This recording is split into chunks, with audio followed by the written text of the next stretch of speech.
episode 4 of Killer Stories. I'm your host, Bobbie Holmes. This week, I have a story suggestion from my sister, Sean. This is going to be a really short episode, but it's a good one. It was actually a cold case for 21 years, and it was just recently solved. This is the story of Bobbie Haim. It takes place in Jacksonville, Florida. A lot of messed up stuff happens in Florida, by the way. Bobbie met Michael Haim when she was in high school. She was 16 and he was a few years older. They dated for 2 years and got married pretty much as soon as she turned 18. 2 years is a decent amount of time to date someone and get to know them before you marry them, but 18 is just so young, in my opinion. Granted, this was the late 80s, and I'm guessing getting married that young was pretty common. Michael's uncle, Bernie Haim, started a business where both he and Bobbie ended up working. It was called Bernie's Tool and Fastener.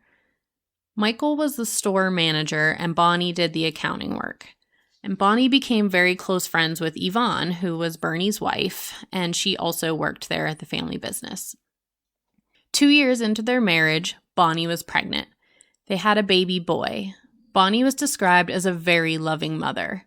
Little Aaron was pretty much attached to her hip. Because she worked at the family business, her schedule was pretty flexible and she was able to take off whenever she needed to care for Aaron. But this is about the time Michael starts showing his true colors and the happy newlywed stage ends. Yvonne noticed him verbally abusing Bobbie at work, and on one occasion, physically abusing her. He shut her hand in the car door, breaking what I can only picture as 90s press-on nails. Bobbie often cried at work and told Yvonne that things were actually much worse in the privacy of their home. Bobbie's love for Michael was fading fast. She made a plan to take Aaron and leave Michael. She opened a secret bank account and started depositing a portion of every paycheck into it. She went apartment shopping and even took Yvonne with her. Yvonne witnessed the abuse and she supported Bobbie's decision to leave Michael. There were 2 apartments that she liked. She put a deposit on both and was planning on moving into one of them on January 23rd while Michael was away on a business trip.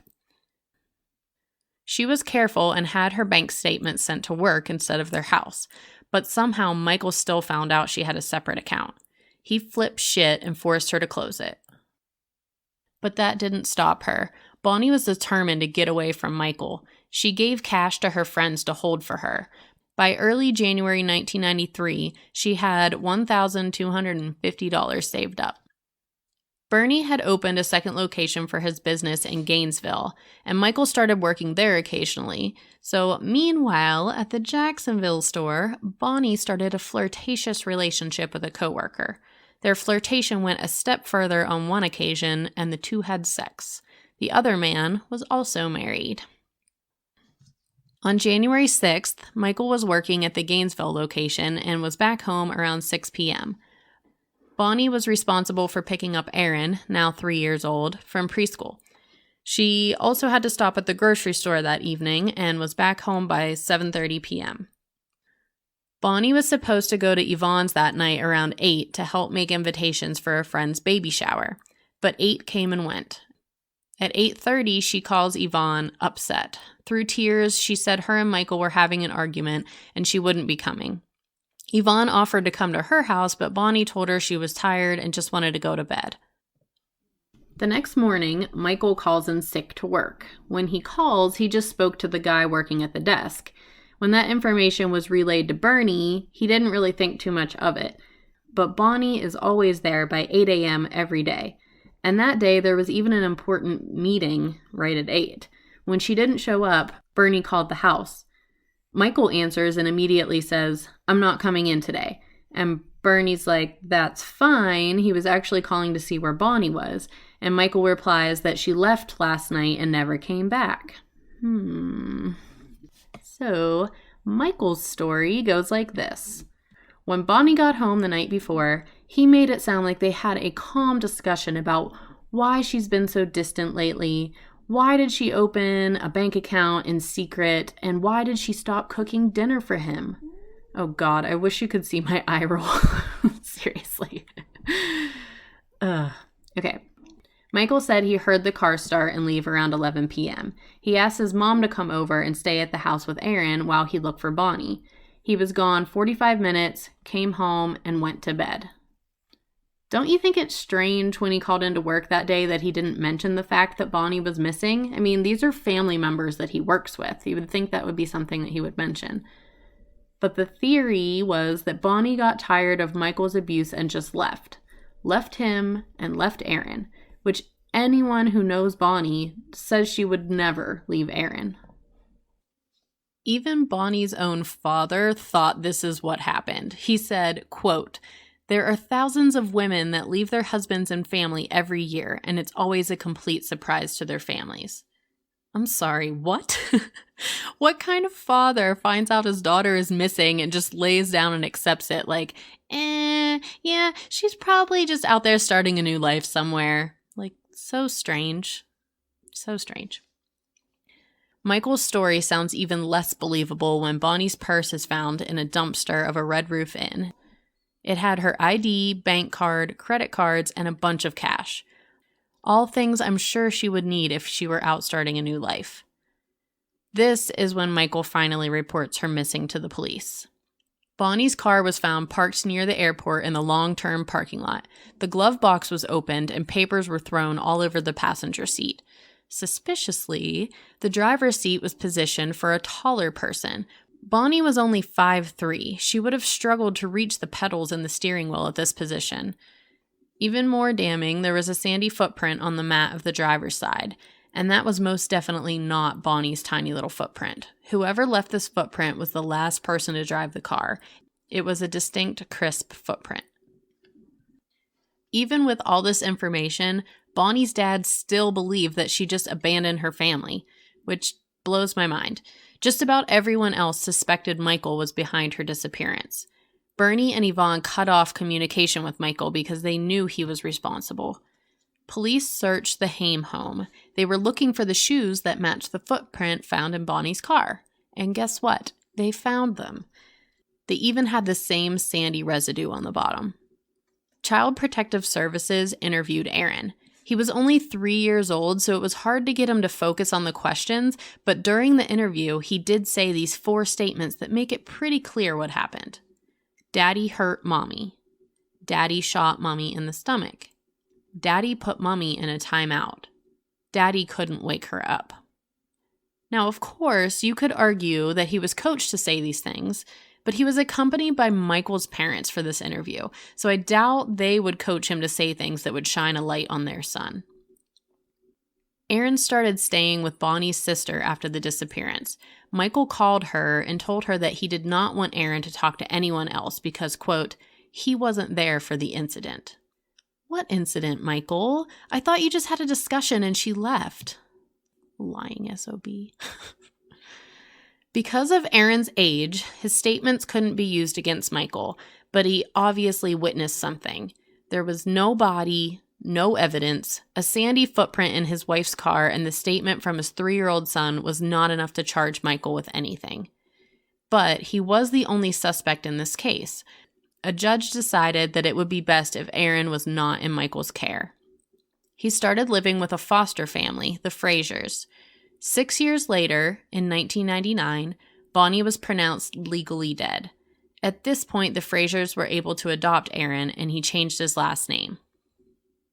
Aaron says all of his early childhood memories are gone. He has no memory prior to living with the Frasers, but the memory of what he saw must have never left.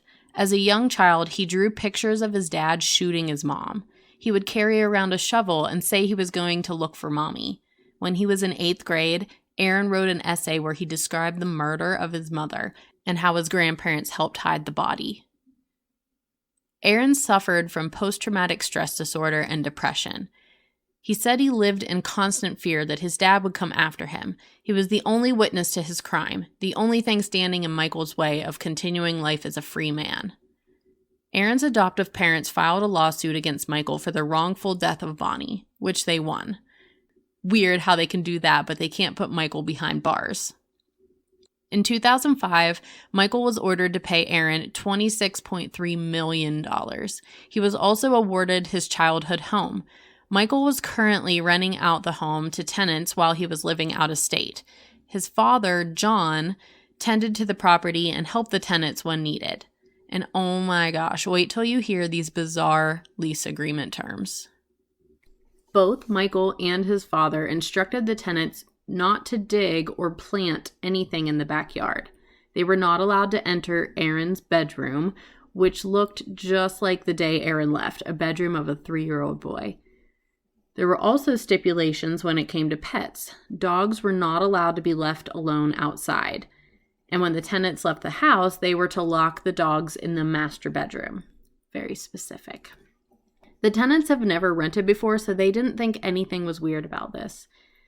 But I know if you told me not to go into a specific room, that's probably the first thing I'm going to do when I'm left alone. Like, what are you hiding in here? In 2014, 24-year-old Aaron was now the owner of this house, and it was not in good shape. He decided to do some renovations before renting it out again. There was a pool in the backyard and an outdoor shower. The pool hadn't been used in years, and he decided it was easier to just get rid of the pool versus spending the time and money to make it usable again. Aaron hired a small crew to help him with the demo in the backyard, including his brother-in-law.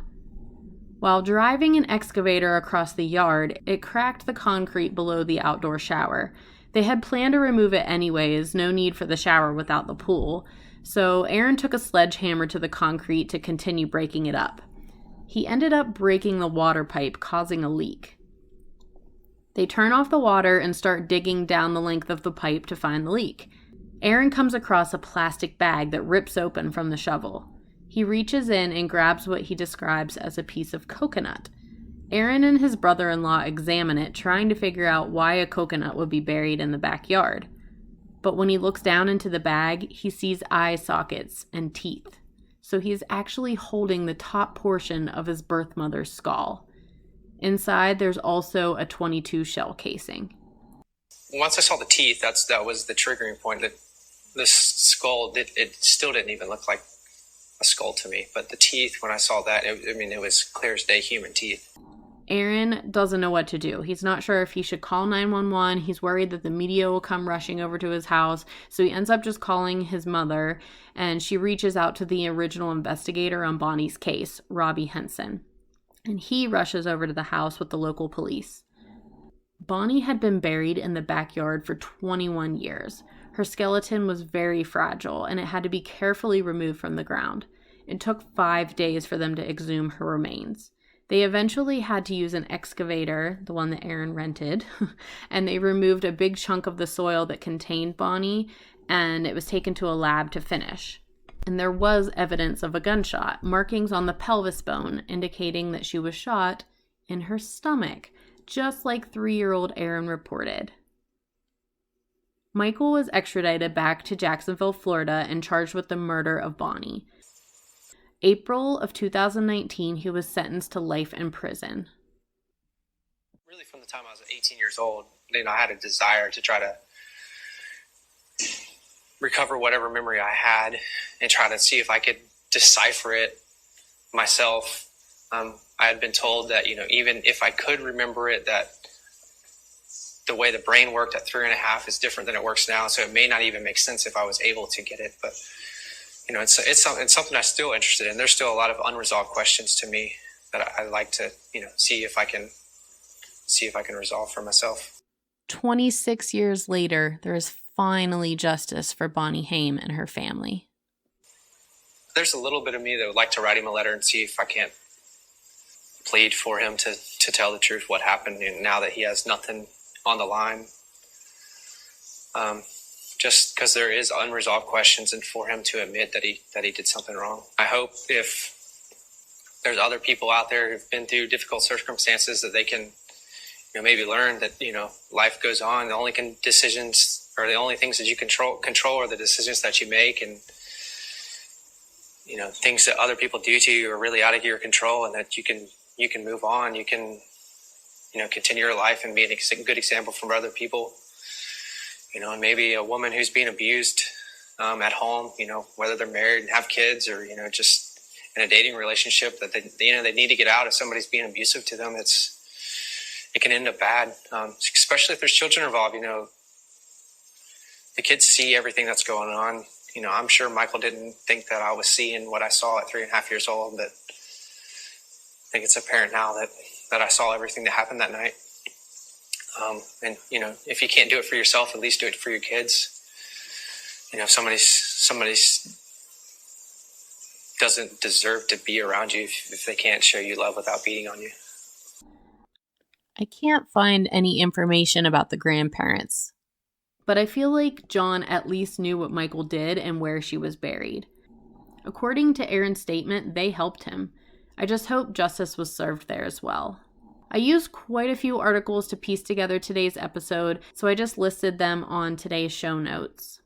Be sure to follow me on Instagram and Facebook at Killer Stories Podcast. Email any story suggestions to KillerStoriesPodcast@gmail.com. I would love to hear from you. This was so fun doing a story suggestion.